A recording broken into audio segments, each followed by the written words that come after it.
सारे सद्गुण आपको छत्रपति शिवाजी महाराज में मिलेंगे। और इसलिए इन महापुरुषों की गुणगाथा हम लोगों के जीवन का अत्यंत बड़ा आधार बन जाती है, हमारे भविष्य का संबल बन जाती है। गुजरात में भी, राजस्थान में भी, महाराष्ट्र में भी और हमारे देश के सभी भाषाओं में हमारे पुराने वीर पुरुषों की गाथाएं गाने की परंपरा है। उन गाथाओं को गा करके भाट चारण सभी लोगों के भी तो स्फूर्ति निर्माण करते थे और स्फूर्ति के बल पर उनके भविष्य की दिशा निश्चित हो जाती थी। आज इस देश को वास्तव में खड़ा करना हो तो सर्वोत्तम आदर्श के रूप में छत्रपति शिवाजी महाराज हैं। और इसलिए शिव चैतन्य को जागरूक करने का अत्यंत तीव्र संकल्प मेरे अंतःकरण में अनेक वर्षों से जागृत हो गया। छत्रपति शिवाजी महाराज इस विषय को लेकर के मैं व्याख्यान तो पहले देता रहा, लेकिन बाद में मुझे ऐसा लगने लग गया कि केवल व्याख्यानों से काम नहीं होगा। छत्रपति शिवाजी महाराज की यह कथा धार्मिक व्यासपीठ के ऊपर आनी चाहिए। जैसे हम राम कथा का गान करते हैं, श्रीमद् भागवत की कथा का गान करते हैं, महाभारत की कथा का गान करते हैं, वैसे जब शिवाजी महाराज की कथा का गान होगा तब जाकर के राष्ट्र पूरी तरह जागरूक हो जाएगा। धर्म के व्यासपीठ के ऊपर इस कथा के आने की आवश्यकता थी और ये मेरा संकल्प जब पूज्य स्वामी रामदेव जी महाराज को पता चला, उनका पहली कथा तो पतंजलि में होगी, उसके पश्चात तो इस कथा का तांता सा लग गया। यह कथा कैसी कथा है? चरितम शिवराजस्य विजय श्री विराजितम। एक बात ध्यान रखना, राष्ट्र के लिए काम करने वाले, धर्म के लिए कार्य करने वाले अनेक लोग होते हैं हमारे देश में। ऐसे अत्यंत श्रेष्ठ लोगों की परंपरा है, लेकिन आदर्श के रूप में उन लोगों को रखा जाता है जिन्होंने अपनी पद्धति से उस काम को करते हुए यश को प्राप्त किया है, विजय को प्राप्त किया है। सभी के लिए आदर हमारे अंतःकरण में होना चाहिए, लेकिन आदर्श के रूप, आदर होना अलग बात है और आदर्श के रूप में स्थापित हो जाना दूसरी बात है। छत्रपति शिवाजी महाराज ने, जिसने किसी ने भी सोचा भी नहीं होगा, ऐसा पुरुषार्थ करके दिखाया। सारा का सारा देश सदियों से आक्रांत हो गया था। विजयनगर के साम्राज्य के पश्चात कोई हिंदू राजा नहीं बचा था। हिंदुओं का जन्म केवल गुलामी के लिए है, इस प्रकार का वातावरण निर्माण हो गया था। बाहर से आए हुए आक्रमणकारियों ने केवल राजकीय आक्रमण नहीं किया था, उनको केवल राज्य नहीं चाहिए था। 17 बार सोमनाथ को लूट करके केवल संपत्ति ले जा करके वे लोग संतुष्ट नहीं थे, उनको यहाँ की प्रजा को धर्मांतरित करना था। यहाँ की जनता को धर्मांतरित करने के लिए उनके ऊपर अत्याचार करने थे।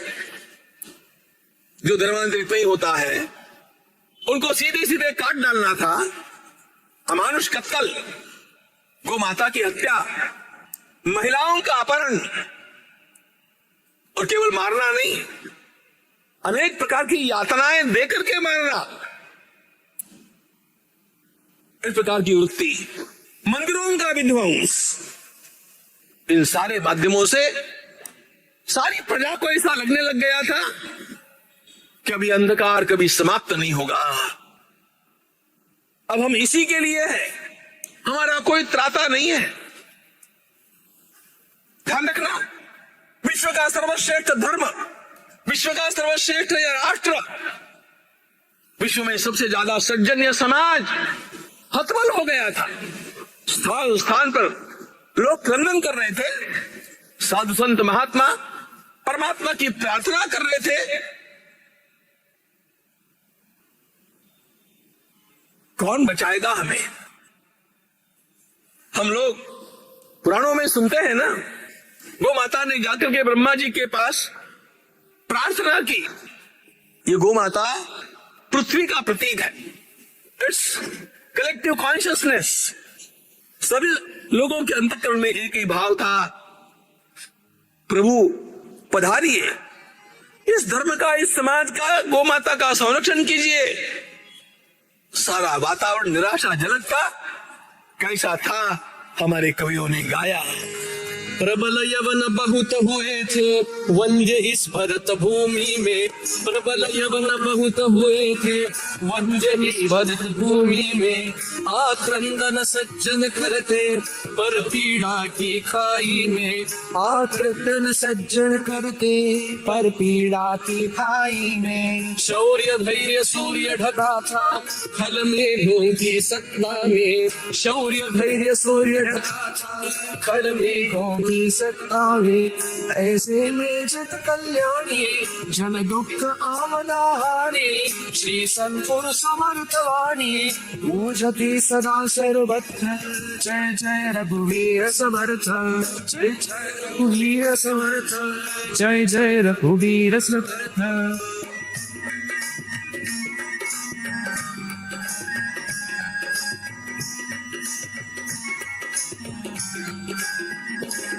भूसले कुलोत्तम शिष्य यह ब्राह्मण श्री सद्गुरु था, भूसले कुलोत्तम शिष्य यह ब्राह्मण श्री सद्गुरु था, वेराज विभव संपन्न यह वैरागी साधु था, वेराज विभव संपन्न यह वैरागी साधु था, ब्राह्मण क्षत्रिय द्युति का अद्वितीय यह संगम था, ब्राह्मण क्षत्रिय द्युति अद्वितीय संगम था, सज्जन मरती तुया को देख के भीष्म संकट को, चिंता श्री भवानी माँ को तब हुआ क्रांति का मंत्र, जय जय रघुवीर समर्थ, जय जय रघुवीर समर्थ, जय जय रघुवीर समर्थ।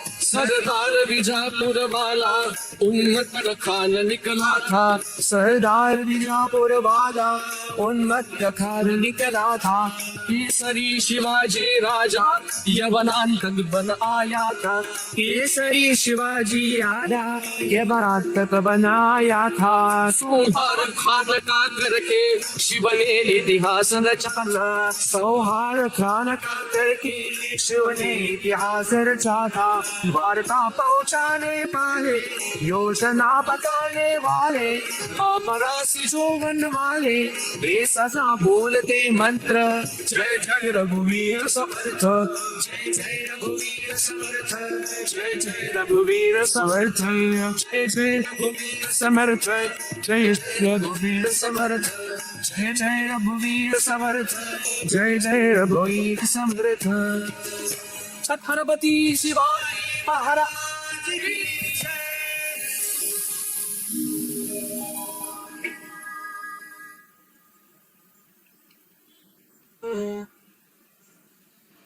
भगवान श्री कृष्ण के अवतार के पूर्व जो अवस्था हम देखते हैं भूमंडल की, श्रीमद् भागवत में स्वयं भगवान सुखदेव जी महाराज ने उसका वर्णन किया है। ये सारी भूमि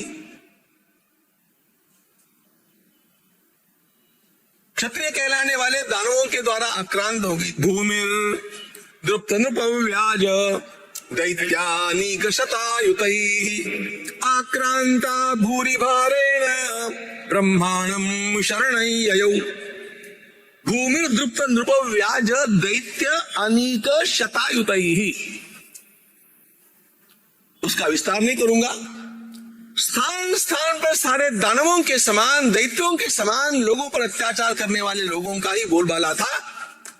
सज्जनों का परित्राता कोई नहीं था। सज्जन अत्यंत दुख में थे। महाभारत में उत्तम राज्य का लक्षण दिया है। सर्वोत्तम राज्य कौन सा? और एक वाक्य में बतला दिया है, जहां सज्जन लोग अपने पिता के घर में स्वच्छंद घूमने जैसे, बेटे जैसे घूम सकते हैं, सज्जन लोग जहां सुखी होते हैं, वह राज्य उत्तम है। सज्जनों का सुख।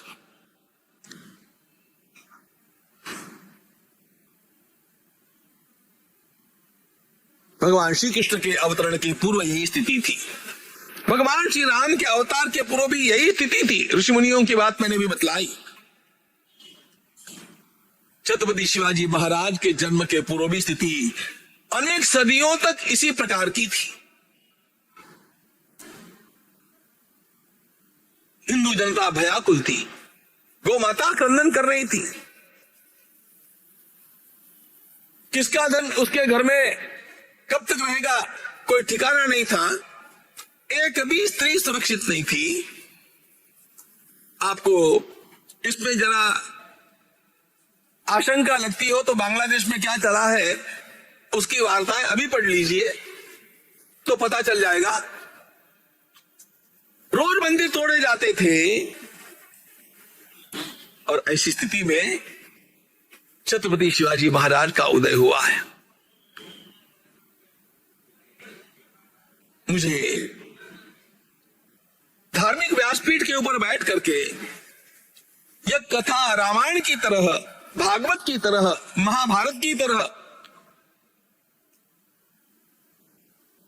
भागवत की कथा तो मैं बाल्यकाल से करता आया हूं, फिर रामायण की भी, महाभारत की भी, शिव पुराण की, देवी भागवत की, योग वासिष्ठ की, सारी कथा मैं करता आया हूं।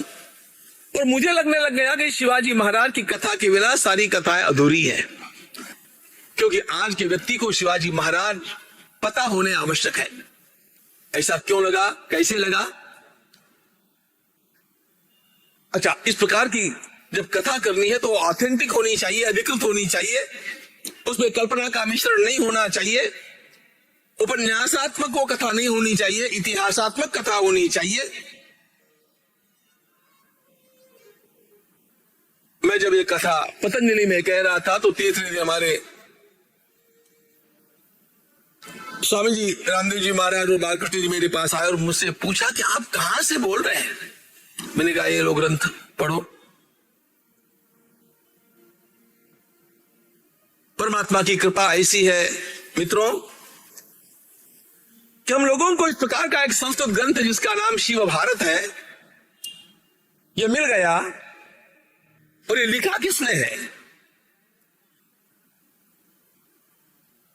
जिस प्रकार भगवान श्री राम के राज्य के समय महर्षि वाल्मीकि ने राम कथा लिखी, उसी प्रकार इस शिव भारत ग्रंथ का जो लेखक है उनका नाम कवींद्र परमानंद। ये अत्यंत श्रेष्ठ साधु थे। उनका मठ अभी भी है, महाराष्ट्र में नेवासा के पास है। कवींद्र परमानंद जी ने यह ग्रंथ लिखा। और विशेष बात यह है, छत्रपति शिवाजी महाराज के रहते हुए समकालीन के रूप में केवल नहीं लिखा, तो शिवाजी महाराज के साथ रहते थे, उनके आश्रित थे। इस ग्रंथ के अनेक प्रकरण उन्होंने शिवाजी महाराज को सुनाए थे। और एक बात और बतला देता हूं, महाराष्ट्र में शिवाजी महाराज के लेखन के बारे में अनेक प्रकार की आशंकाएं थी, मतभेद थे। वे सारे मतभेद उस समय समाप्त हो गए जब कवींद्र परमानंद का शिव भारत प्रकाशित हुआ। इस एक ग्रंथ ने सारी भ्रांतियां मिटा दी। संस्कृत भाषा में लिखा हुआ यह ग्रंथ बिल्कुल पौराणिक शैली से लिखा हुआ है।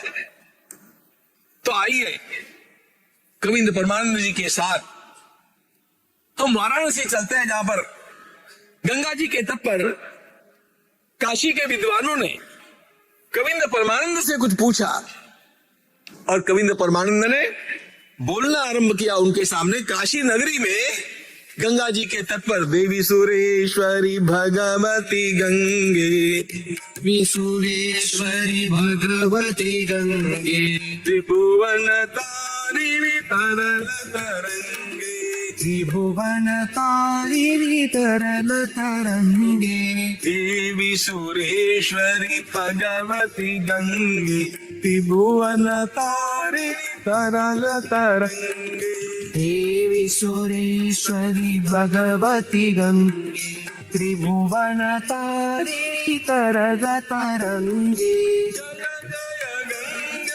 नमो नमो जय जय गंगे नमो नमो जय जय गंगे नमो नमो जय जय गंगे नमो नमो हर हर गंगे नमो नमो हर हर गंगे नमो नमो हर हर गंगे नमो नमो हर हर गंगे नमो नमो देवी सुरेश्वरी भगवती गंगे त्रिभुवन तारिणी सरल तरंगे देवी सुरेश्वरी भगवती गंगे त्रिभुवन तारिणी सरल तरंगे देवी सुरेश्वरी भगवती गंगे त्रिभुवन तारिणी सरल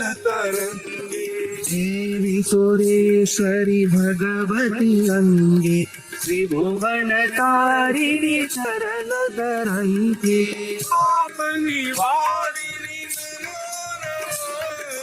पाप निवारिणी नमो नमो पाप निवारिणी नमो नमो पाप निवारिणी नमो नमो पति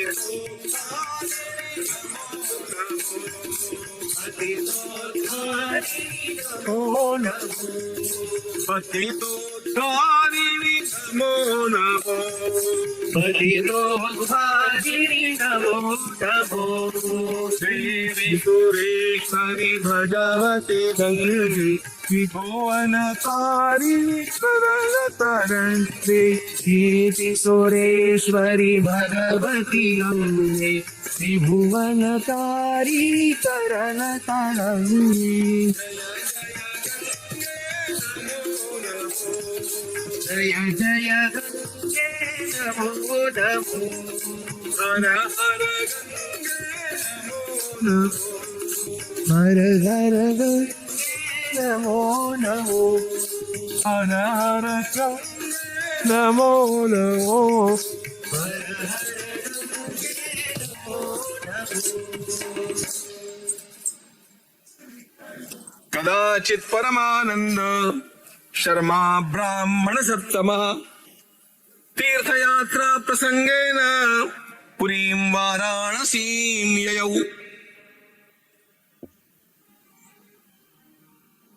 कविंद्र परमानंद नाम के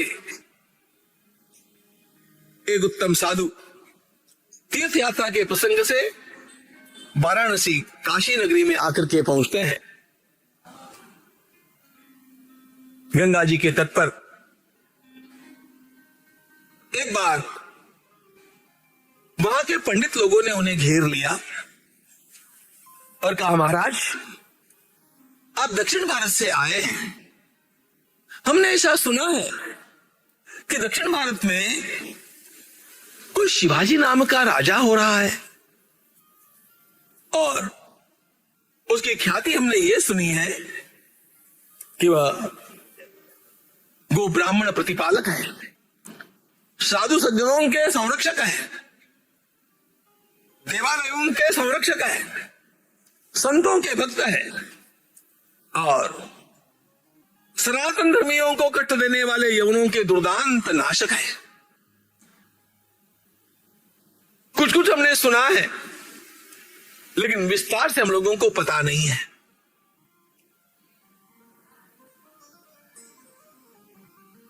बातें जब एक से दूसरे की ओर, दूसरे से तीसरे की ओर ऐसी चलती हैं तो एक क्षीण भी हो जाती है, विकृत भी हो जाती है।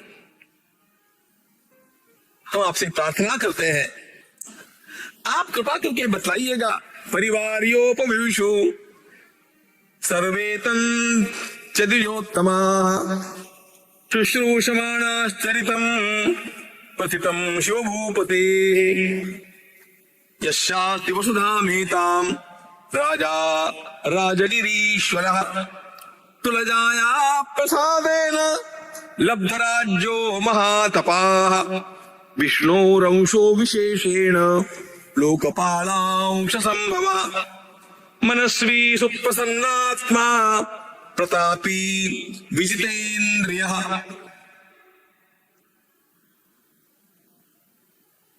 काशी के विद्वानों ने परमानंद कवि से पूछा कि हमने उस राजा के बारे में सुना है कि वे सज्जनों के परित्राता है, स्वयं अत्यंत चरित्रवान है। हमने ये भी सुना है कैसे है शिवाजी, वीरता साधुतोपेता साधुता चातुरीयुता चातुरी विश्वमांगल्या चरितेस्मिन् विराजते। एक श्लोक में छत्रपति शिवाजी महाराज के गुणों का आप थोड़ा सा श्रवण कर लीजिए।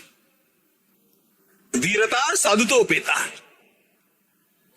छत्रपति शिवाजी महाराज ने जिस शौर्य का, जिस वीरता का परिचय दिया है, आप देख करके दंग रह जाएंगे सुनते समय। ये तो असंभव सी बात है, जस्ट कांट बिलीव। ऐसे 5 प्रसंग शिवाजी महाराज के जीवन के तो इतने भयंकर है कि उसमें से वे कैसे बच गए, ये प्रश्न है।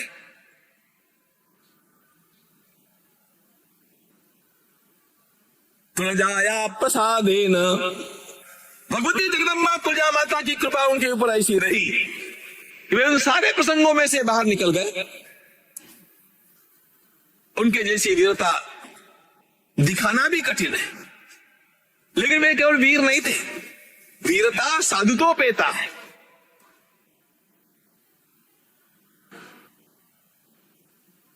वीर पुरुषों में वे अत्यंत बड़े साधु थे। व्यक्तिगत जीवन उनका एक संत के समान था। आप विश्वास कर सकते हैं क्या? देखो, एक भी दिन ऐसा नहीं गया है शिवाजी महाराज के जीवन में जिस दिन उन्होंने भगवान महादेव जी की पूजा अपने हाथों से नहीं की। आज भी उनकी पूजा का शिवलिंग सातारा के राजघराने में रखा हुआ है। रोज महाराज शिव जी की पूजा करते थे। एक अभुक्त थे, शाकाहारी थे, रात दिन हमारे तीर्थों का विचार करते, संतों का विचार करते थे। एक भी व्यसन नहीं था, एक भी नहीं। और आगे चल करके आप देखेंगे, जब वे मल्लिकार्जुन के दर्शन के लिए श्री शैल पर गए तो वहां पर तो उन्होंने सब लोगों से कह दिया कि आप लोग जाइए, हम तो वापस आने वाले नहीं हैं, अब हम यहीं पर भगवान महादेव जी की आराधना करके साधु बन करके रहेंगे, हमें राजपाट से मतलब नहीं है, भगवान शिव हमारे आराध्य हैं, मुझे राज्य लेकर के क्या करना है। साधु, वीरता साधुतोपेता। वीर हमने देखे हैं, इतना साधुत्व जिनमें है ऐसे वीर नहीं देखे हैं। अच्छा, साधु भी हमने देखे हैं, लेकिन इतनी चातुरी जिसमें भरी हुई हो ऐसे साधु भी नहीं देखे। साधुता चातुरीता। छत्रपति शिवाजी महाराज इतने चातुर्य संपन्न थे। और ध्यान रखना, इन पापियों का नाश करने के लिए साधुता के साथ साथ चातुर्य की बहुत आवश्यकता थी, जो उनमें पूरा भरा हुआ था। उनके चातुर्य को देख करके लोग चातुर्य सीख गए। वीरता साधुतोपेता, साधुता चातुर्यता। लेकिन उनकी चतुराई यह अपने घर भरने के लिए नहीं थी, स्वार्थ के लिए नहीं थी, अपने कुनबे के लिए नहीं थी। उन्होंने भोसलों का राज्य स्थापित नहीं किया, मराठों का राज्य स्थापित नहीं किया, हिंदू साम्राज्य खड़ा करने की उनकी आकांक्षा थी। ध्यान रखना, हिंदू साम्राज्य की आकांक्षा। कितनी बार उन्होंने कहा, मिर्जा राजे जयसिंह को तो उन्होंने लिख करके दिया, मिर्जा राजे मेरी केवल एक इच्छा है, मैं राजा बनूं ये मेरी इच्छा नहीं है, लेकिन दिल्ली के सिंहासन पर हिंदू राजा बैठना चाहिए, ये मेरी आकांक्षा है। वीरता साधुतोपेता, साधुता चातुरीता, चातुरी विश्वमांगल्या। कहीं पर भी किसी पर भी उन्होंने अत्याचार नहीं किया। गरीबों के ऊपर, दुर्बलों के ऊपर वे विदर्भी है, इसलिए केवल विदर्भी होने पर अत्याचार उनके द्वारा कभी नहीं हुआ। विश्व का कल्याण हो हम कहते हैं ना, ये उनकी नस नस में भरा हुआ था।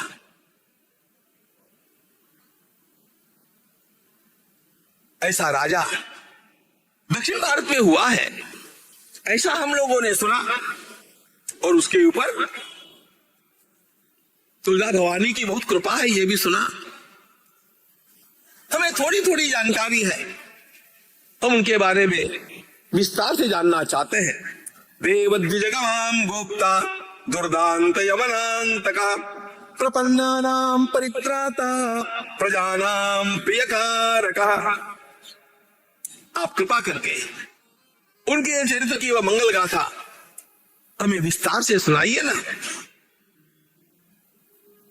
कुछ कुछ जानते हैं हम, पूरा नहीं जानते हैं, आपसे जानना चाहते हैं। ये सुनकर के कविंद्र परमानंद ने काशी के उन पंडितों के सामने छत्रपति शिवाजी महाराज के चरित्र की गाथा का आरंभ किया। छत्रपति शिवाजी महाराज का कुल मूलतः राजस्थान के राजपूतों का वंश रहा है। वे सिसोदिया वंश के वे, इसको ध्यान रखना। ये सूर्य वंश है। भोसले नाम उनको जो स्थलांतर करने पर बाद में हो गया, वो भास्वत कुल, भास्वत यानी सूर्य, भास्वत कुल यानी भोसले, उसका अपभ्रंश। अनेक पीढ़ियों पूर्व ये सूर्यवंशी क्षत्रिय स्थलांतर करके महाराष्ट्र में आकर के पहुंचे। यहां के लोगों के साथ उनका सारा व्यवहार आरंभ हो गया। इनके जो मूल पुरुष महाराष्ट्र में माने जाते हैं वे मालोजी राजे, और मालोजी राजे के पुत्र है शहाजी राजे। कवींद्र कुरुमा चिंताम अनुकूलास्म्यहं तव ममादेशादयं राजा त्वामिदं कार्यमादिशत्। कथा का शुभारंभ करते समय कविंद्र परमानंद ने भगवती का स्मरण किया और चतुर्भुजा भगवती हृदय में समाविशत्। आज भी हम लोग भगवती का स्मरण करके कथा का आरंभ करें, क्योंकि आज का दिन बड़ा महत्वपूर्ण है। वसंत पंचमी का दिन है। वसंत पंचमी का वैसे भी गुप्त नवरात्रि के दिन है, और गुप्त नवरात्रि के अंतर्गत भी वसंत पंचमी का दिन अत्यंत महत्वपूर्ण माना गया। कलकत्ता में आज, पूरे बंगाल में आज सरस्वती की पूजा की धूम है, और उसी मुहूर्त पर हम लोग इस चरित्र का आरंभ कर रहे हैं। दुर्गा दुर्गति नाशिनी जय जय, दुर्गा दुर्गति नाशिनी जय जय, काल विनाशिनी काली जय जय, काल विनाशिनी काली जय जय, दुर्गा दुर्गति नाशिनी जय जय, काल विनाशिनी काली, दुर्गा दुर्गति नाशिनी जय जय, काल विनाशिनी काली जय जय, उमा ब्रह्मणी जय जय, कुमार ब्रह्मणी जय जय, कुमार ब्रह्मणी जय जय, कुमार ब्रह्मणी जय जय, सरस्वती श्री राधे जय जय, सरस्वती श्री राधे जय जय, सरस्वती श्री राधे जय जय, सरस्वती श्री राधे जय जय, दुर्गा दुर्गति नाशिनी जय जय, काल विनाशिनी काली जय दुर्गा दुर्गति नाशिनी जय जय काल विनाशिनी काली जय जय दुर्गा दुर्गति नाशिनी जय जय काल विनाशिनी काली दुर्गा दुर्गति नाशिनी जय जय काल विनाशिनी काली जय जय उमा रमा पाणी कुमारमा ब्रह्माणी जय जय सरस्वती श्री राधे जय जय सरस्वती श्री राधे जय जय सरस्वती श्री राधे जय जय सरस्वती श्री राधे जय जय सरस्वती माता की जय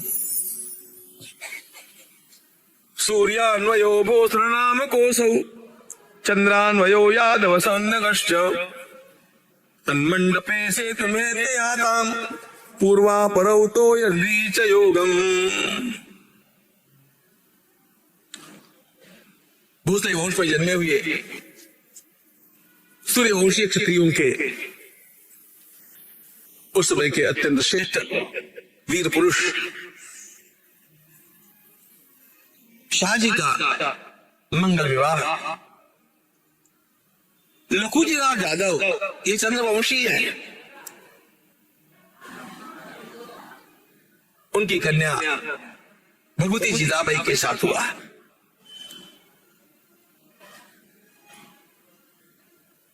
यह विवाह अत्यंत महत्वपूर्ण था।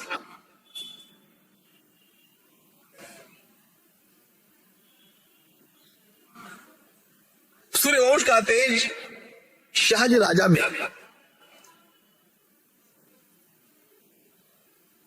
एक अत्यंत श्रेष्ठ आकांक्षा निर्माण कर रहा था। उस आकांक्षा के अनुरूप पत्नी भी मिलनी आवश्यक होती है। आगे चलकर के आप देखेंगे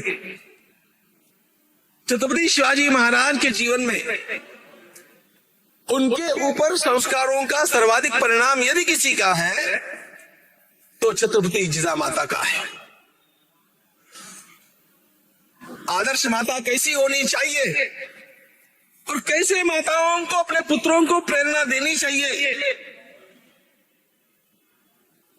इसका सर्वोच्च उदाहरण इतिहास का जो है वो छत्रपति शिवाजी महाराज की मां जिजामाता है। विवाह होकर के जिजाऊ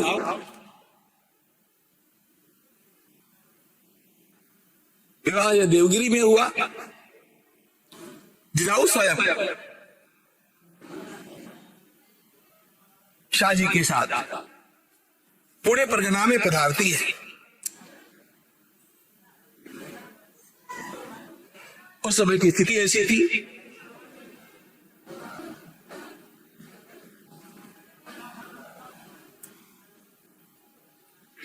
लगभग पूरे देश के ऊपर मुगलों का राज्य था। उत्तर भारत में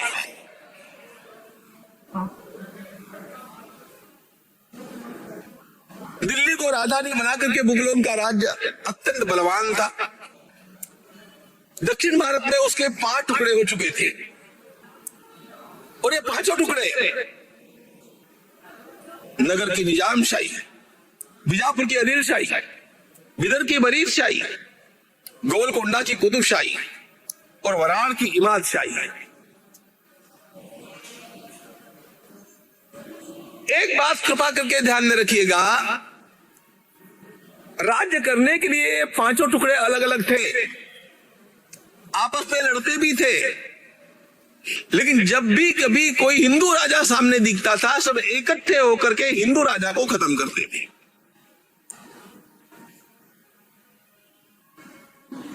छत्रपति शिवाजी महाराज के पूर्व 200-250 वर्ष पहले अत्यंत बड़ा साम्राज्य विजयनगर का साम्राज्य था। विजयनगर का साम्राज्य इतना समृद्ध था कि उसकी समृद्धि की सीमा नहीं थी। आपस में लड़ने वाले पांचों इन मुगल शासकों ने इकट्ठे होकर के विजयनगर के साम्राज्य का नाश किया। इतिहास का सबसे बड़ा हम लोगों के लिए यदि कोई पाठ होगा तो वो यह है कि हम सर्वदा हारे हैं, दुर्बलता के कारण नहीं हारे, दुर्जनता के कारण भी नहीं हारे, लेकिन हम हारे हैं वो अपनी फूट के कारण हारे। स्वातंत्रवीर सावरकर जी कहा करते थे, स्वातंत्रवीर सावरकर जी कहा करते थे, मुझे क्रिश्चियनिटी का कोई डर नहीं है, मुझे मुगलों का भी कोई डर नहीं है, मुझे डर उन पापी हिंदुओं का है जो हिंदू होकर के भी हिंदू धर्म के विरोध में काम करते हैं। आज भी देश की स्थिति क्या है आप देखिए, आज भी आपको वही रोग सर्वत्र मिलेगा, और ऐसी स्थिति में किसी का खड़े होकर के पराक्रम करना बहुत कठिन हो जाता है। छत्रपति शिवाजी महाराज की विशेषता ही है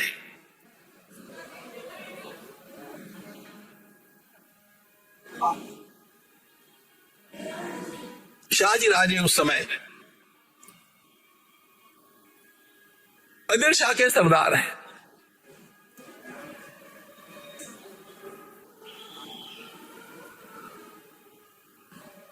एक वाक्य मुझे याद आ गया। जापान के एक विद्वान ने पूछा, अरे जालियनवाला बाग जब हुआ तब आज्ञा बड़ी डायर ने दी होगी, लेकिन भारतीयों पर गोली चलाने वाले सैनिक सारे भारतीय तो थे ना, क्यों किसी भी सैनिक की बंदूक पीछे मुड़ करके डायर को नहीं खत्म कर दी? हमें अंग्रेजों ने नहीं मारा, हमें मुगलों ने भी नहीं मारा, इनके लिए बिके हुए हिंदुओं ने हम लोगों को मारा। आज भी स्थिति बहुत बदली नहीं है मित्रों, और इस स्थिति को बदलने की आवश्यकता है, और उसके लिए एक ही औषधि है, राष्ट्र धर्म की जय हो। हमारे सामने राष्ट्र एक होना चाहिए, हमारे सारे भेद, हमारे सारे अलग अलग संप्रदाय, अलग अलग भाषाएं, अलग अलग रीति रिवाज, ये सब अपने स्थान पर ठीक है, लेकिन सबके सामने एक ही लक्ष्य होना चाहिए। आसे तो हिमाचल भारत मेरा है, और इस भारत में सनातन धर्म सर्वोत्तम धर्म के रूप में सर्वोपरि रहे, यह मेरे जीवन की आकांक्षा है।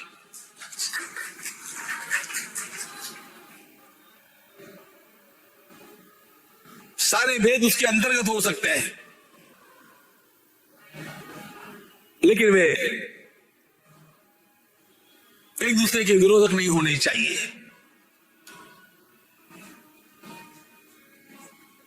शाहजी राजे अदील शाह के नौकर है, एक सरदार है, बड़े शूरवीर है, उनकी अपनी एक अलग पहचान है, और निरंतर वे इन मुगलों के द्वारा युद्ध के लिए भेजे जाते हैं, जहां जाते हैं शाहजी राजे जीत करके आते हैं। एक बात आपको बाद में और बतलाऊंगा, केवल एक वाक्य में उसको छोड़ देता हूं। ऐसा मत मानिएगा कि हिंदू साम्राज्य निर्माण करने की आकांक्षा केवल शिवाजी महाराज में जगी, वो मूल आकांक्षा शाहजी राजे की थी, लेकिन आसपास की स्थिति उनके लिए अनुकूल नहीं थी। अंतरंग में वे स्वयं इस बात को चाहते थे। सारी बातें सर्वदा सब लोगों के लिए संभव नहीं हो जाती है, लेकिन परमात्मा की कृपा ये थी, उनको मिली हुई पत्नी भगवती जीजाबाई इसी प्रकार की अत्यंत धर्मनिष्ठ, सभी प्रकार के व्रताचरणों का पालन करने वाली, लेकिन साथ साथ मेरा धर्म टिकना चाहिए, साधु संत बचने चाहिए, मंदिर खड़े रहने चाहिए, गोमाता नहीं कटनी चाहिए, हिंदू के द्वारा हिंदू नहीं मारा जाना चाहिए। इस प्रकार की सारी आकांक्षाएं उसके अंतःकरण में उबलती थी। और ऐसे में स्वयं भगवती जिजा माता गर्भवती हुई। गर्भवती जिजा माता शाहजी राजे ने उससे पूछा कि तुम्हारे दोहद क्या है? ये माताएं गर्भवती होती है तो उनको कुछ खाने पीने की इच्छा होती है, कुछ पहनने ओढ़ने की इच्छा होती है, कई स्थल दर्शन करने की इच्छा होती है। बिल्कुल वाल्मीकि रामायण में लिखा है, भगवान श्री राम ने भगवती सीता से पूछा कि तुम्हारे मन में क्या इच्छा है? जब भगवती सीता जी गर्भवती है, उत्तरकांड में सारा प्रसंग आता है, तो भगवती सीता जी ने कहा भी तपोवनानि रम्याणि, मेरे मन में इच्छा होती है ना कि मैं तपोवनों में जाकर के ऋषि मुनियों की सेवा करूं। मैं जब पहले वन में गई थी मैं वनवासिनी थी, अब मैं साम्राज्ञी हूं, इसलिए उन ऋषियों की ऋषि पत्नियों की सेवा करने के लिए कुछ दिनों तक वन में जाकर के निवास करने की मेरी इच्छा। यह सीता माता का भगवान श्री राम के प्रति उद्गार है वाल्मीकि रामायण में, ऑथेंटिक।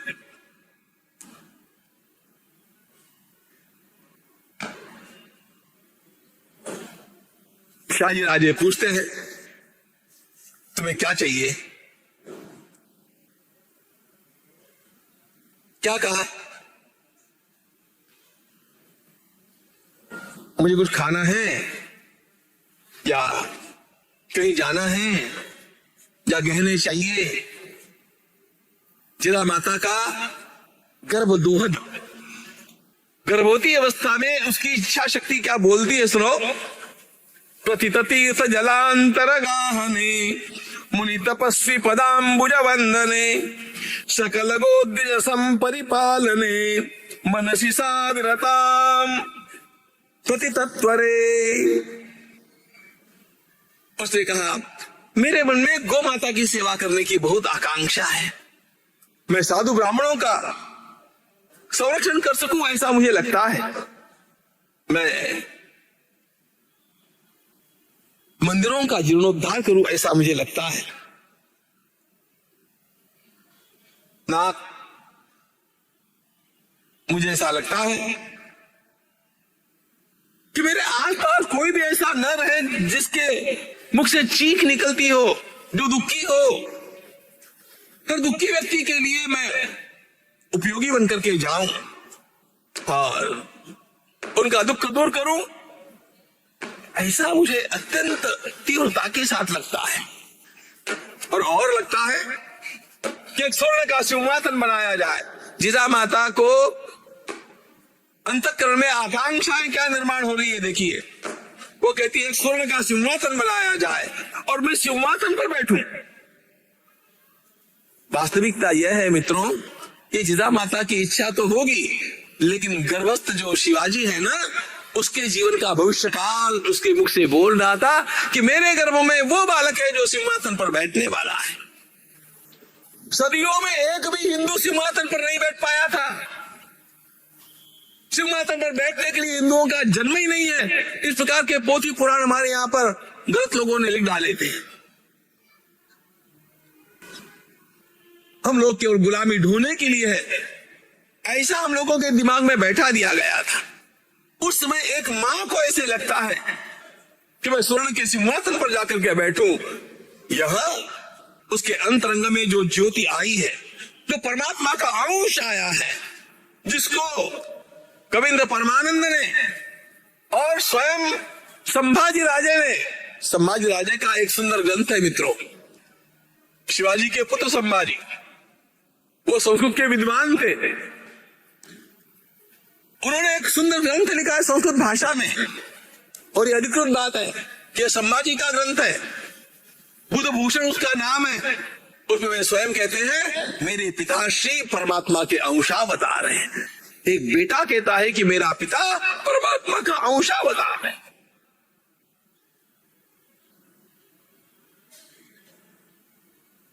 क्या होता है उद्धार?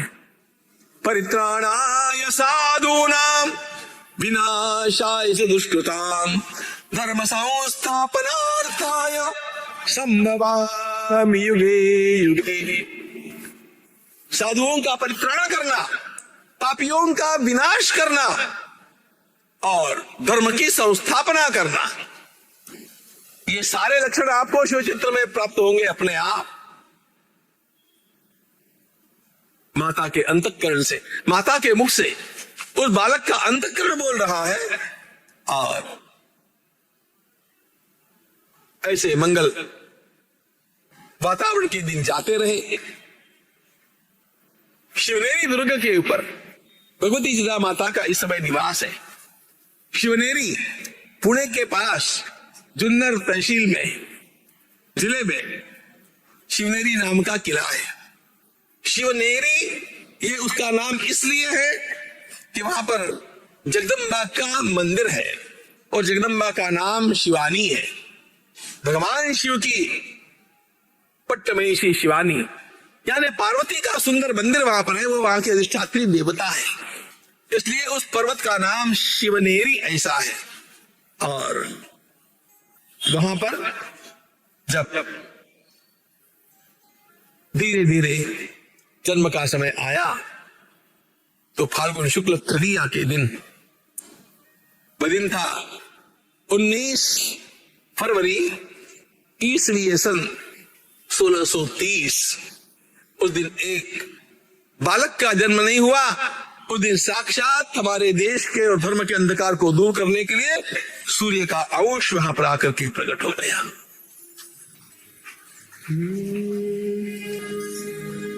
हे शिवराजा,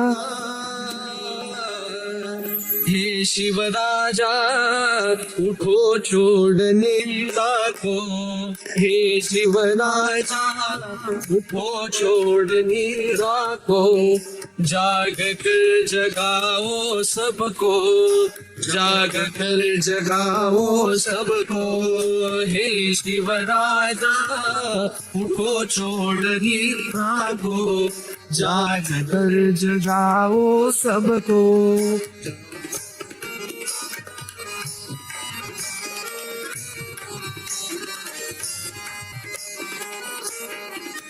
श्री रघुवर ने रावण ने पार किया, कपियों को वीर बनाया।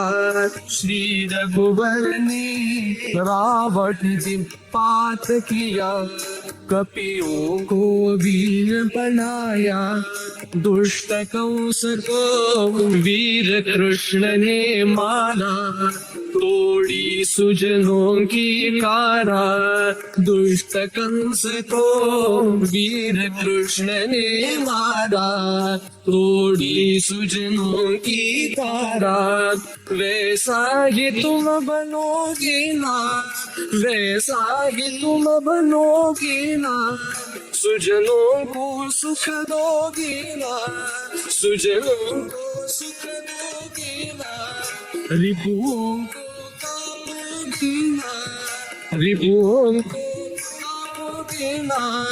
हिंदू राज्य को प्यारी भारत माँ को, हिंदू राज्य दो प्यारी भारत माँ को। जाग कर जगाओ सबको, जाग कर जगाओ सबको। हे शिवराजा, उठो छोड़ निद्रा को। हे शिवराजा, उठो छोड़ निद्रा को। जाग कर जगाओ सबको, जाग कर जगाओ सबको। जाग कर जगाओ सबको। छत्रपति शिवाजी महाराज की जय। छोटे बालक का जन्मोत्सव शिवनेरी पर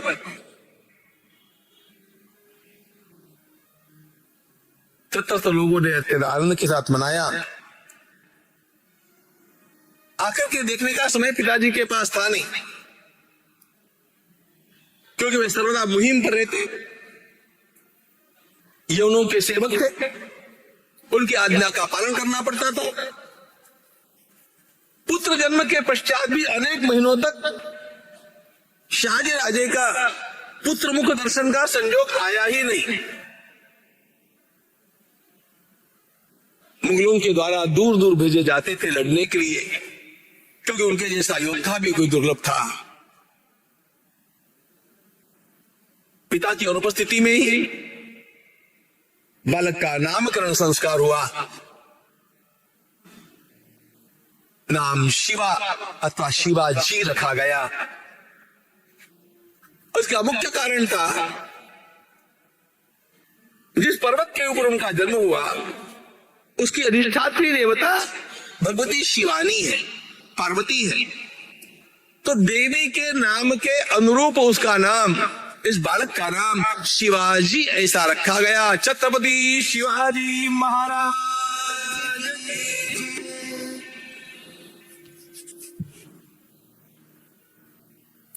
अपने इस प्यारे शिवा को झुलाते हुए सुलाते हुए ईदा माता गाती है, आभमाऊ गेलो चांदलो ने जिजाबाई ने आव्या बार। आभमाऊ गेलो चांदलो ने जिजाबाई ने आया बाळ रे, जिजाबाई ने आया बाळ। बाळूराने मात हिचोळे घननन डोंगर बोले, शिवाजीने लिंद रुणावे माता जिजाबाई झोलावे। आभमाऊ गेलो चांदलो ने जिजाबाई ने आव्या बाळ। आभमाऊ गेलो चांदलो ने जिजाबाई ने आव्या बाळ रे, जिजाबाई ने आव्या बाळ। बाळूराने मात हिचोळे घननन डोंगर बोले, शिवाजीने लिंद रुणावे माता जिजाबाई झोलावे।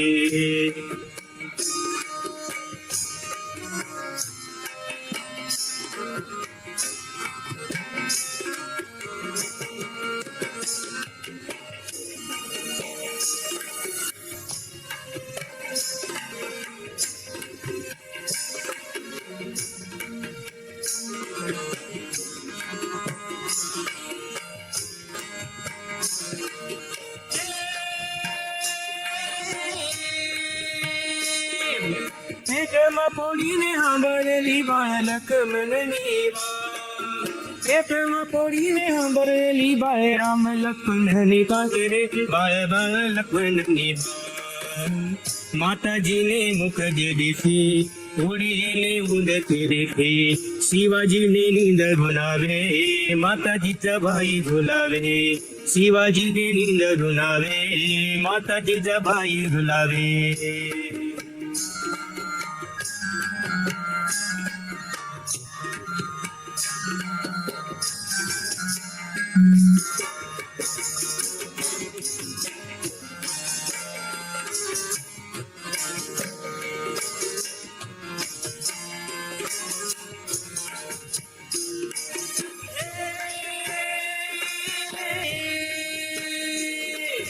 और जोरे माँ बाल पोड़ीले जो पेट भरीने आज। और जोरे मारा काल पोड़ीले जो पेट भरीने आज रे, पेट भरीने आज।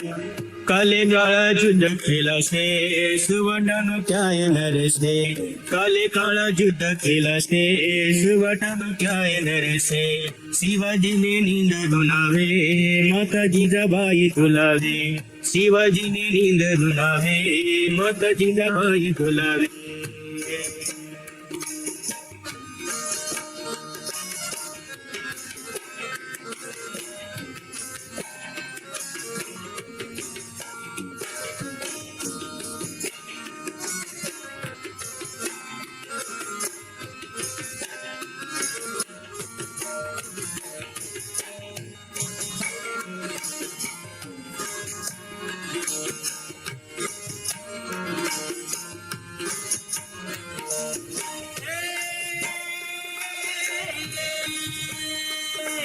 धाव जोरे मारा पेट धाविले जो खूप दबीने आज।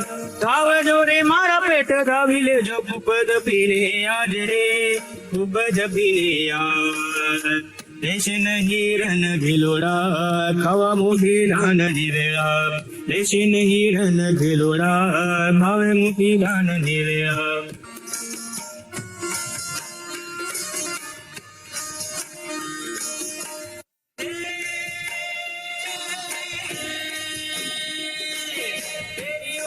जो पाता रे पिया लाल फिरोजेची तेरी उडीने जो पाता रे पिया लाल फिरोजीची रे पिया लाल फिरोजीची कायता रे लोही मनहसे ढकने ते ढालून तसे कायता रे लोही मनहसे ढकने ते ढालून तसे शिवाजीने नींद रुणावे माता जिजाबाई झुलावे शिवाजीने नींद रुणावे माता जिजाबाई झुलावे अब माऊ चांदलो ने जिजाबाई ने आला बाळ अब माऊ देव चांदलो ने जिजाबाई ने आला बाळ रे जिजाबाई ने आला बाळ पलुराने मात हिचोळे धन धन डुंगर बोले शिवाजीने नींद रुणावे माता जिजाबाई झुलावे शिवाजीने नींद रुणावे माता जिजाबाई झुलावे शिवाजीने नींद रुणावे माता जिजाबाई झुलावे छत्रपति शिवाजी महाराज की जय।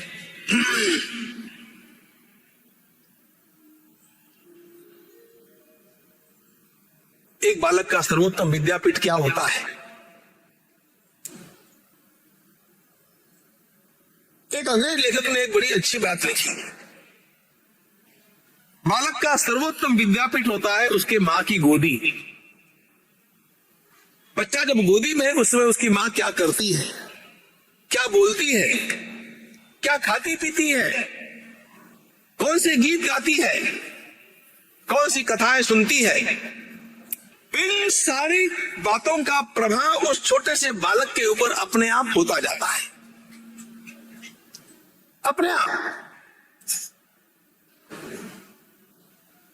हमारी परंपरा के अनुसार संस्कार दिए कम जाते हैं, वे अपने आप सिंचित हो जाते हैं।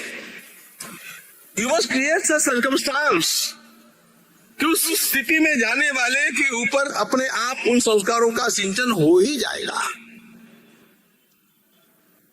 और छोटा बालक सबसे अधिक सहवास में रहता है अपनी मां के। जिदा माता के सहवास में शिवाजी महाराज। मित्रों, एक बात बतला देता हूं।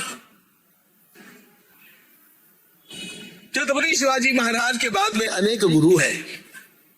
आध्यात्मिक गुरु तो उनके समर्थ रामदास स्वामी हैं। शिक्षा गुरु, संस्कार गुरुओं के रूप में और भी कुछ नाम है, हम देखेंगे। लेकिन सर्वप्रथम संस्कार बाल शिवाजी के ऊपर भगवती जिजा माता के द्वारा किए गए।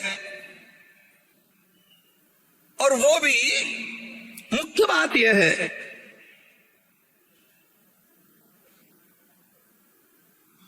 कि अत्यंत तीव्रता से किए गए। तीव्रता से, मैं तीव्रता से क्यों बतला रहा कह रहा हूं? स्थिति कैसी थी देश की तरह समझिए। जिस समय जिजाऊ माता गर्भवती है, लखोजी राजे की वह कन्या है, उनके पिता और उनके 4 भाई, इन सबको आदिल शाह ने देवगिरी पर बुलाया।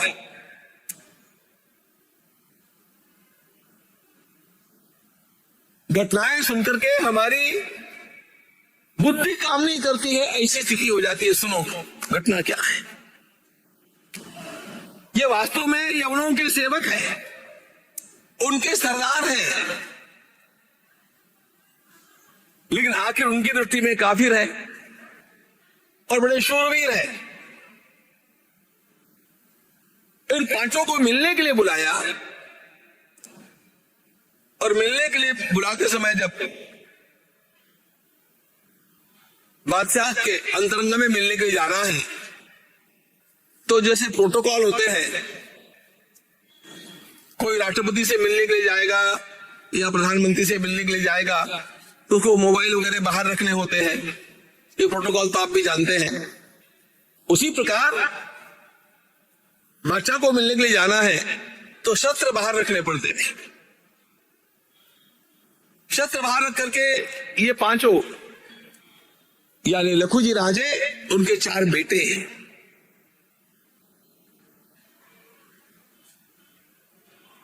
मिलने के लिए अंदर गए।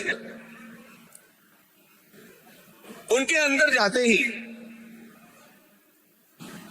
बादशाह ने उनको देखा और बादशाह तो पीछे के पीछे निकल गए अपने कक्ष में, और 7 पठान वहां पर खड़े थे तलवारें लेकर के। तलवारें लिए हुए 7 पठानों ने इन 5 को टुकड़े टुकड़े करके खत्म कर दिया बिना किसी अपराध के। मैं इतिहास बोल रहा हूं। कल्पना करो अपने पिता और अपने 4 भाइयों को एक ही समय में निशस्त्र अवस्था में काट करके खत्म कर दिया। ये बात किसी भगिनी को पता चले तो उसका अंतःकरण कितना जलेगा। दुर्दैव की पराकाष्ठा सुनो। इन 5 को काट करके मार तो डाला,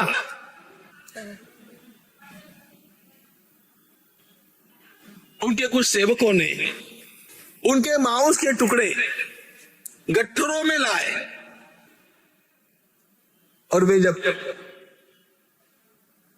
सिंदखेड़ राजा, जहां पर उनका पियर का गांव है, अभी भी है, सिंदखेड़ लाए गए तो वहां पर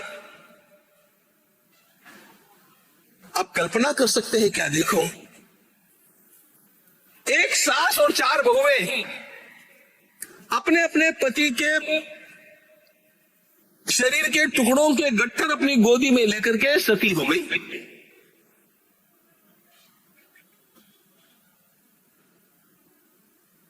जिजाऊ माता को ये सारी बातें उस समय पता चली जब शिवाजी गर्भ में है। ध्यान रखना मित्रों, बालक गर्भ में है, उस समय माता के अंतःकरण में निर्माण होने वाली प्रेरणाएं तो उस बालक में संक्रमित हो जाती है। आप कल्पना कीजिए जिजाऊ मां साहब कितनी रोई होगी, कितना दुख हुआ होगा। अरे उनके पति भी मुगलों की सेवा में, उनके पिता भी मुगलों की सेवा में, ऐसी अवस्था में एक दिन बुला करके 4 भाई और अपने पिता इन सब के टुकड़े टुकड़े कर दिए जाना, और 4 भाभियां और एक मां, इन सबका उन गट्ठरों को अपने गोदी में लेकर के सती होना। जिजाऊ मां साहब के लिए तो पियर खत्म ही हो गया।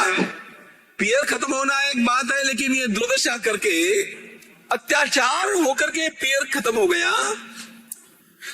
इसका जितना भी क्षोभ, जितना भी क्रोध, जितना भी दुख उनके हृदय में निर्माण हुआ ना, वो अपने आप उस बालक में संक्रमित हो गया। तो इसलिए आप देखेंगे छत्रपति शिवाजी महाराज के जीवन में बचपन से क्षोभ है। अधर्म देखा कि महाराज चिढ़ते थे, पापी को देखा कि वही खत्म करते थे। गोत्यारे का हाथ, आयु के 12वें वर्ष में छोटा छोरा गोत्यारे का हाथ ऊपर का ऊपर काट देता, 12 वर्ष की अवस्था में। ये कहां से आया? ये सब भीतर से आया। ये अत्याचार किसके है? यवनों के है। किस कारण है? कोई कारण नहीं, एक ही कारण है, आप काफिर है। इसके साथ साथ एक और बात,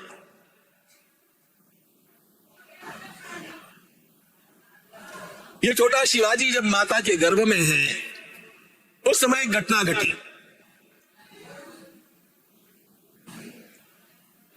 जिजाऊ मां साहेब तो शिवनेरी पर है। उनके कुल की एक पुत्र वधू जो उनकी दूर की देवरानी लगती थी, वो नासिक में स्नान करने के लिए आई गोदावरी में। उसके साथ सेवक थे, सब कुछ थे। वो स्नान करने के लिए आई, उसे यमुनों ने देखा और एक छोटा सरदार आगे आकर के सभी के सामने उसका हाथ पकड़ करके इसको ले चलो। सबके सामने उसका अपहरण हो गया और कोई कुछ नहीं कर पाया। वो रोती रही, चिल्लाती रही,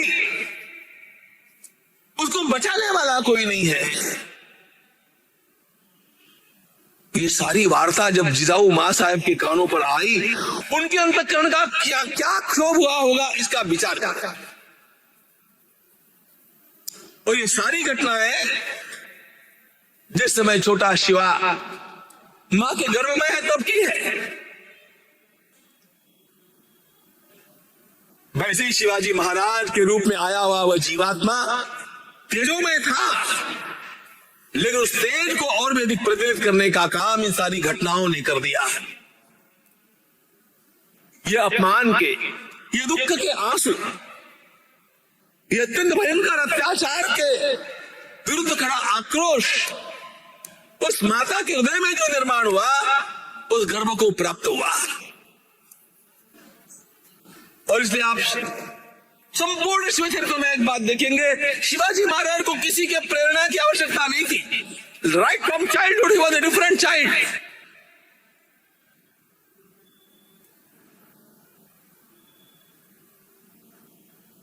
फिर भी इस छोटे शिवाजी को,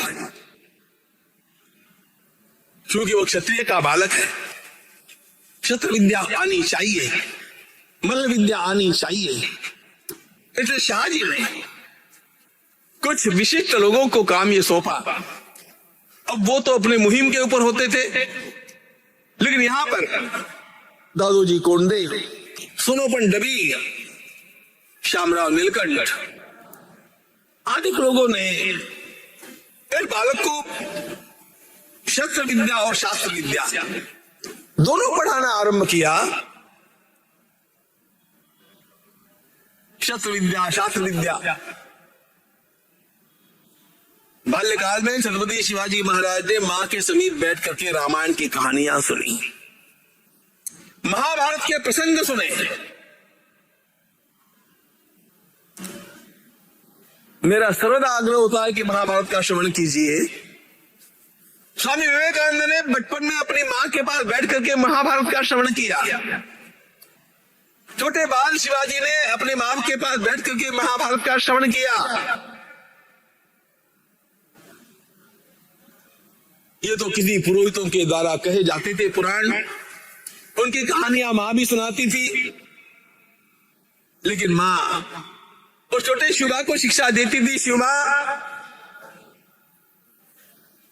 सुनो बेटा, समय समय पर अलग अलग समयों में मां ने शिवाजी से जो कहा, वत्सस्वकं क्षत्रिय जाति धर्मम निर्यातु कृत्स्नेषु विसंजहि रामावतारे स्वयमीश्वरेण यः पालितो विश्वहितार्थमेव। अपने बालकों को कैसी शिक्षा देनी चाहिए जरा सुन लीजिए। तेरा माता कहती है, बेटे क्षत्रियों के वंश में जन्मे हो, अपने शास्त्र धर्मों को कभी भी भूलना नहीं। भगवान श्री राम क्षत्रिय थे, उन्होंने क्षात्र धर्म का पालन किया। भगवान श्री कृष्ण क्षत्रिय थे, उन्होंने क्षात्र धर्म का पालन किया। तुम भी क्षत्रिय हो, तुम्हें क्षात्र धर्म का पालन करना चाहिए और इसलिए शौर्य तुम्हारे जीवन का आलम्बन बन जाना चाहिए। केवल शूर होना पर्याप्त नहीं है बेटे, शौर्य का उपयोग कहां करना, इसका विवेक जागृत होना चाहिए। गोमातरम भूतल देवतांताम तायस्व सेवस्व भजस्व भक्त्या पूर्णावतारे स्वयमीश्वरेण स्वकर्मणादिष्ट इवैष धर्मः। शुभ, गोमाता की रक्षा करना। हमारे देश के आराध्य भगवान श्री कृष्ण की वो आराध्या है। भगवान श्री कृष्ण ने स्वयं गौ माता की सेवा की है, इसलिए गौ माता के भीतर सारे देवताओं का वास देखना, गौ माता की सेवा, गौ माता का संरक्षण, ये तुम्हारे जीवन का व्रत बन जाना चाहिए। वेदों का पठन करने वाले, तपोमय जीवन जीने वाले, संस्कारवान ब्राह्मणों की रक्षा किए बिना धर्म बचेगा नहीं बेटा। इसलिए वेदों तो शुद्धाचरण एक वित्तान सत्तत्व संचिंतन मग्न चित्तान, जो वेदोक्त धर्म का पालन करते हैं, वेदांत का और भक्ति का निरंतर चिंतन करते हैं, जिनके रूप में स्वयं शास्त्र मानो सजीव हो जाते हैं, ऐसे ब्राह्मणों की सेवा करते रहना।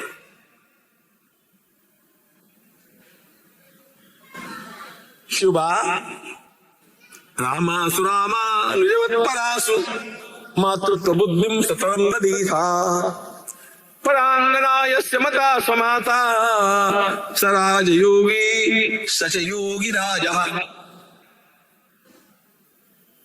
रामा सुरामा परासु,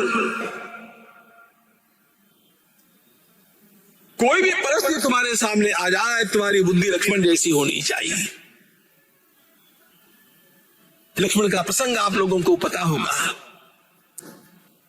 भगवती सीता जी की खोज में दुख से विकलित भगवान श्री राम और लक्ष्मण जब दक्षिण में जा रहे हैं और वे ऋषभ पर्वत के ऊपर पहुंच जाते हैं और वहां पर पहले हनुमान जी से, बाद में वाली से भेंट होती है, और इन 5 बांदरों ने जो देखा था उसके अनुसार रावण, पापी रावण किसी महिला को लेकर के जा रहा था। उस महिला ने कुछ अलंकारों की पोटली हमारे ऊपर गिरा दी। ऐसा कहने पर उस पोटली को सामने लाया गया। भगवान श्री राम उस पोटली को, उसका रंग देखते ही समझ गए कि ये सीता के।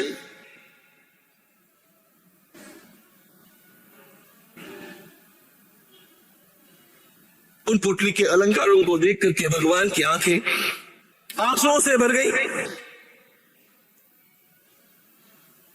समीप खड़े लक्ष्मण को भगवान ने कहा, लक्ष्मण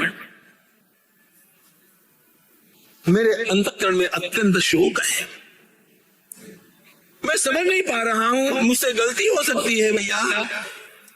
इतनी तरह आप देखो, ये अलंकार सीता के हैं क्या रे?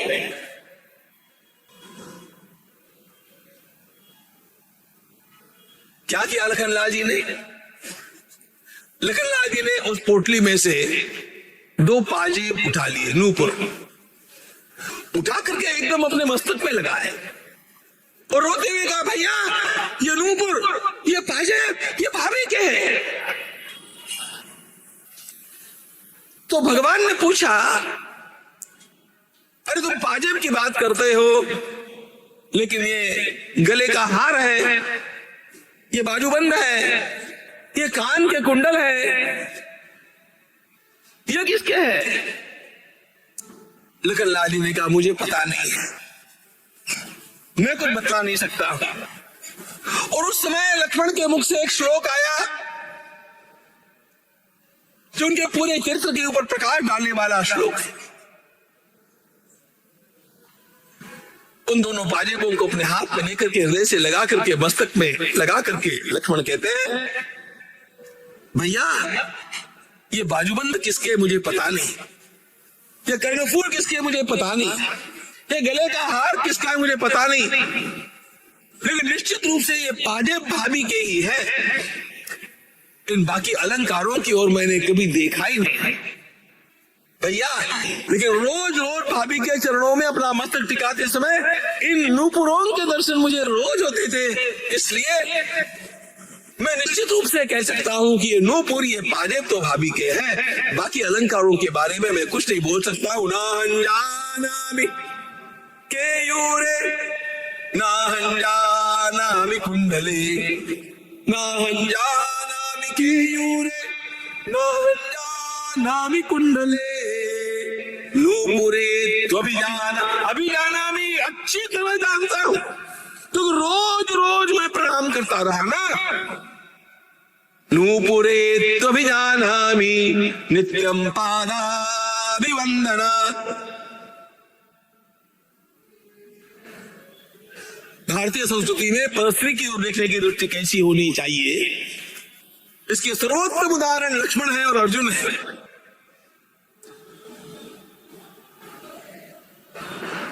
गुरुश्री को देख करके अर्जुन के मन में यही भाव जागृत है।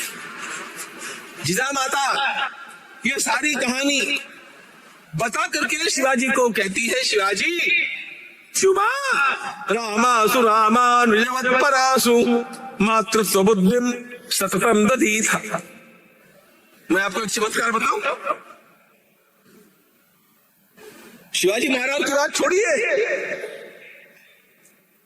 शिवाजी महाराज की इतनी बड़ी सेना में एक भी सैनिक ऐसा नहीं निकला जिसने किसी परस्त्री के लिए कुछ गलत व्यवहार किया हो। एक सैनिक भी नहीं निकला।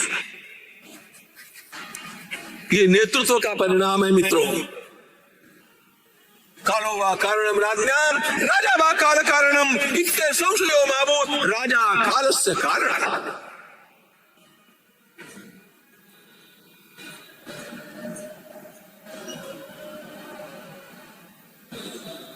पितृ आदर से व्यवहार शिवाजी महाराज कर रहा है।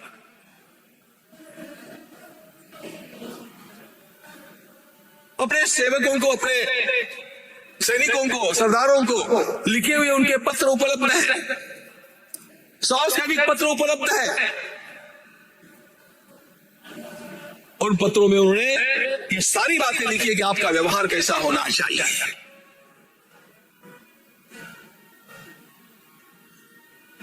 उन सारे पत्रों का संकलन गुजरात के एक अच्छे लेखक अनिल द्विवेदी ने किया है। उसकी मराठी अनुवाद का प्रकाशन मेरे द्वारा हुआ और उन सारे पत्रों को प्रस्तावना हमारे सम्माननीय प्रधानमंत्री महोदय मोदी जी की है।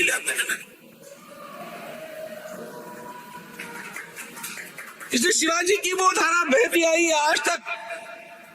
और 10 वर्षों में आपने यदि कुछ देखा होगा, इस देश में उन्नति होने का मार्ग प्रशस्त होता हुआ, वो शिव चैतन्य का प्रताप है। इस बात को भूलना मत।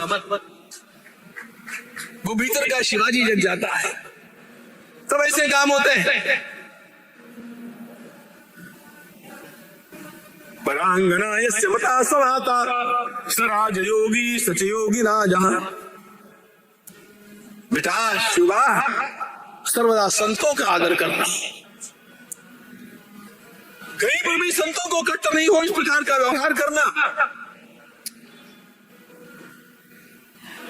उनके प्रति तुम्हारा आचरण विनम्रता का, श्रद्धा का, दानशीलता का होना चाहिए। लेकिन देखो शिवा, सामने पापी आकर के खड़े हो जाए ना, जो देव मंदिरों को तोड़ते हैं, देवद्रोहाम पापकृताम खलानाम जानी हिंसाम अपिताम अहिंसाम एकांतनिष्ठम त्रिविधम हि सत्यम न श्रेयसे तद् विहंसकत्वम। पापियों के सामने हिंसा का विचार मत करना। लोगों की हिंसा करने वाले को खत्म करना अहिंसा ही होती है, इसको ध्यान रखना।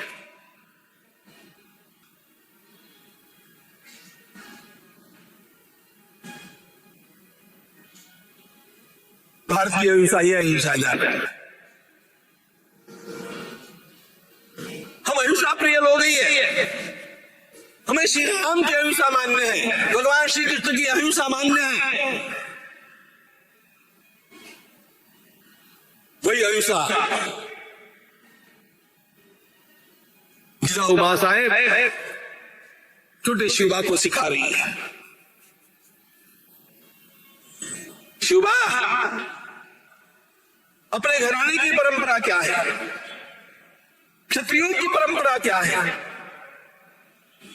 हमारे राष्ट्र की परंपरा क्या है, इसका रात दिन चिंतन करना और तुम्हारा एक भी पदन्यास इसके विरुद्ध नहीं होना चाहिए, ये ध्यान रखना।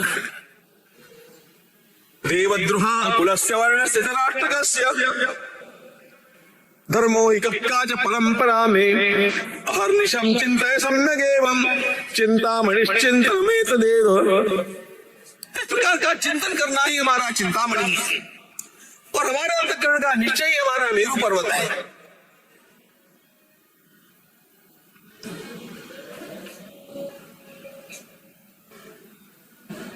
इस प्रकार की शिक्षा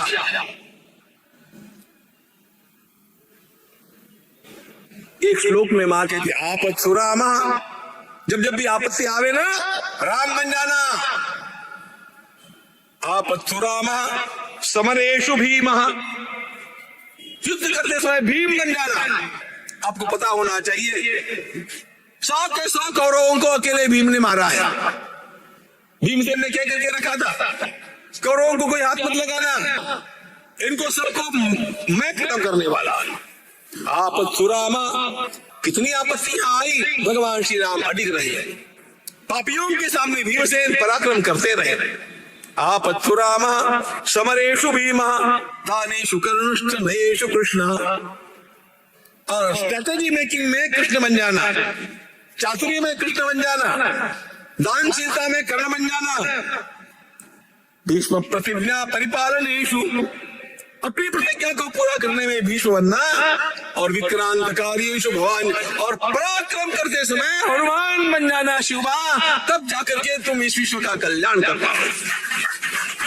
विक्रांत कार्येषु भवान जनेया। स्वामी विवेकानंद के जीवन के बचपन के प्रसंग ऐसे ही है। भुवनेश्वरी मां ने बग्गी के नीचे आने वाले बालक को बचाने के लिए छोटा बिले यानी नरेंद्र दौड़ता गया, उसको बाहर निकाला। सब लोगों ने कहा मर जाता तो क्या होता। मित्रों ने घर पर आकर के जब कहा मां बिले ने आज ऐसा किया। स्वामी जी को बचपन में बिले कहा करते थे।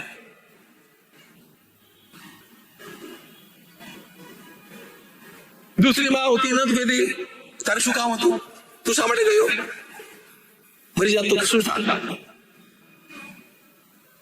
भुवनेश्वर देवी ने ये नहीं कहा, अपने पास में लिया और छोटे बिले को कहा बेटे दुखितों की रक्षा करते समय और समाज का कल्याण करते समय स्वयं की परवाह मत करना, इसी प्रकार के शूरता के काम करते जाना। ये माताएं राष्ट्र को महान सत्पुत्र देती है। 6 वर्ष का हुआ है शिवाजी, और इस समय एक बात है, ईस्वी सन 1930 में ही पापी यवनों ने पुणे की जो छोटी सी बस्ती थी जिसका नाम पुनवई था, उसको पूरी तरह तोड़ करके जला करके खत्म कर दिया।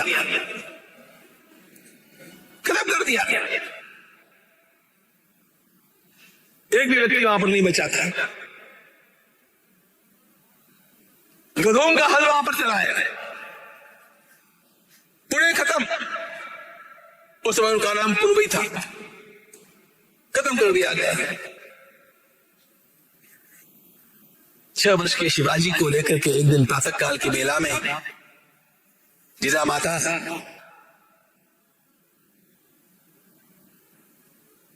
बैलगाड़ी में बैठ करके वहां पर आती है सरदारों के साथ। पंडित लोगों को बुलवाती है और कहती है पंडित जी पूजा करो, हमें पुणे को फिर से बसाना है। 6 वर्ष के छोटे से शिवाजी के हाथ में मां ने सोने का हल दिया और कहा शिवाजी तुम्हारे हाथ से पुणे बसेगा। शिवाजी ने पूछा मां सबसे पहले क्या बनेगा। जीजा माता ने कहा गणपति का मंदिर बनेगा बेटा, गणपति की स्थापना करेंगे फिर शहर को बसाएंगे। छत्रपति शिवाजी महाराज 6 वर्ष के थे उस समय, मां ने काम क्या कराया देखो। पिताजी भी दूर थे, गणपति मंदिर का भोजन उसके हाथ से कराया। मंदिर बनने के बाद में उसकी प्राण प्रतिष्ठा भी उस छोटे शिवाजी के हाथ से कराई। मां ने कैसे बनाया है शिवाजी को जरा देखिएगा, और इसका परिणाम कैसे 12 वर्ष का शिवाजी आगे जाकर के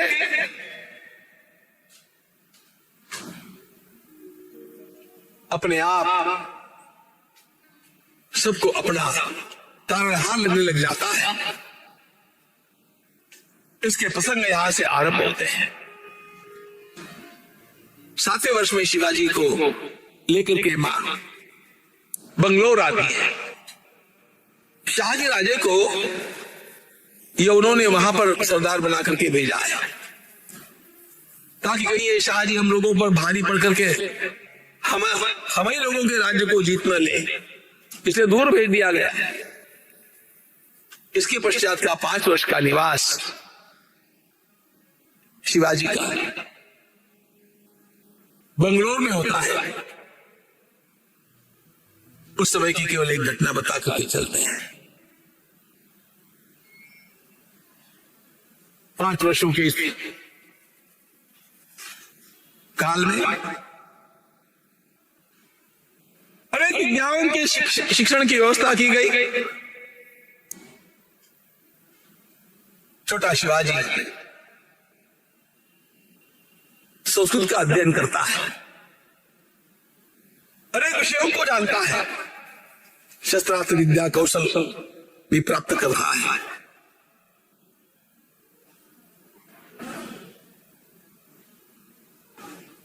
पिताजी बीजापुर के आदिल शाह के नौकर हैं। एक बार पिताजी ने कहा, अब तक वो 12 वर्ष का हो गया है, कि चलो करबार क्या होते हैं देखो। यहां पर माता पिता का संवाद है। मां ने कहा उसको काय को ले जाते हैं?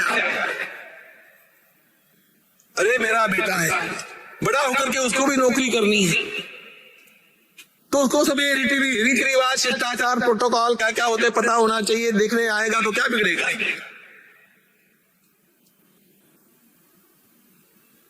जिराऊ मां साहब की इच्छा नहीं है कि मेरा शिवाजी किसी का नौकर बने, यवनों का नौकर बने, ये तो बात उसके गले के उतरने वाली नहीं है। फिर भी पति का आग्रह है। वो छोटी शिवा ने भी कहा, मां मुझे जाने दो, मैं देख करके आता हूं। तो चले बंगलोर से बीजापुर की यात्रा करते समय छोटे शिवा ने देखा स्थान स्थान पर मंदिर टूटे हुए हैं। एक बात मित्रों जरा ध्यान से गौर से देखना, इन लोगों ने मंदिरों को तोड़ा तो भी आधा तोड़ा, पूरा नहीं तोड़ा। काशी विश्वनाथ के मंदिर को तोड़ा, लेकिन नंदी को वैसे के वैसे रखा। क्यों वैसे रखा? हिंदुओं के हृदय जलते रहे कि वो कुछ नहीं कर पाए और हमने सब कुछ नष्ट कर दिया। हृदय जलते रहने चाहिए, लोग डरते रहने चाहिए। इसलिए मंदिरों के मूर्तियों को भी खंडित किया, पूरा नाश नहीं किया। ये देखते देखते शिवाजी जा रहा है, लोगों को कटते देखा, लोगों को रोते देखा। चलो बीजापुर पहुंचे। बीजापुर में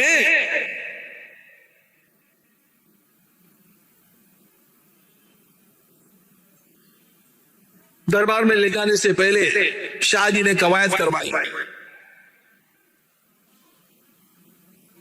एक बार पीछे मस्तक झुका हुआ, झुक करके मस्तक को जमीन तक झुका करके और 3 बार ऐसा मुद्रा करना।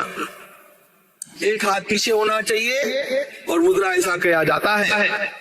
ये सब शिवाजी को सिखा दिया शाहजी ने, घर पर ट्रेनिंग कर दिया।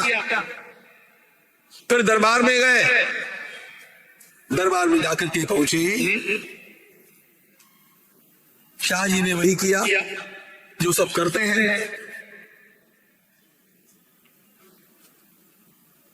पालिकी शिवाजी की।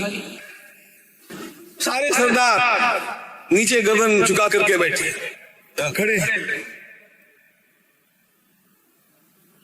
शाह की ओर ऊपर दृष्टि करके देखना नहीं, उसकी आंख से आंख मिलाना नहीं, गर्दन नीचे। ये वहां का प्रोटोकॉल। 12 वर्ष का छोरा ये जाकर के हाथ बांध करके खड़ा रहा।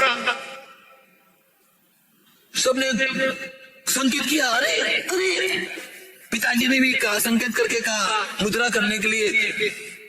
शुभा झुका नहीं।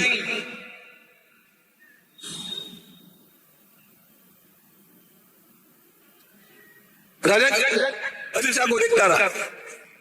अदिल शाह ने पूछा, कौन हो तुम? शाहजी का बेटा शिवाजी। यहाँ पर क्यों आया? आपको देखने के लिए आया है। 12 वर्ष का। अरे इतना हिम्मत करके तो कोई बोला नहीं था अदिल शाह के साथ। बड़े बड़े सरदार खड़े थे, सबको पसीना छूट गया कि इस बच्चे का क्या होगा पता नहीं। अदिल शाह चालाक, उसने एकदम से कह दिया, अरे छोटा बच्चा है, ले जाओ ले जाओ ले जाओ। बिना मुद्रा की आ गया। तो गए। घर आने पर शाहजी ने डांटा, अरे पागल, इतना समझा करके मैंने तुमसे कहा था, तुमने कुछ नहीं किया। चिदा माता से कहा, तुमने बच्चे को क्या संस्कार दिए? इसको प्रणाम करना नहीं आता, क्योंकि मैंने उसको 3 बार सिखाया था। जिदा उमा साहब कुछ नहीं बोले। एकांत में ले जाकर के शिवाजी से पूछा, शिवा, मैंने तुम्हें प्रणाम करना नहीं सिखाया, तुमने क्यों नहीं किया? 12 वर्ष के शिवाजी ने कहा, मां, आपने मुझे प्रणाम करना सिखाया, मुझे प्रणाम करना आता भी है, लेकिन माताजी आपने मुझे यह भी सिखा दिया कि जीवन में किसके आगे झुकना और किसके आगे कभी नहीं झुकना।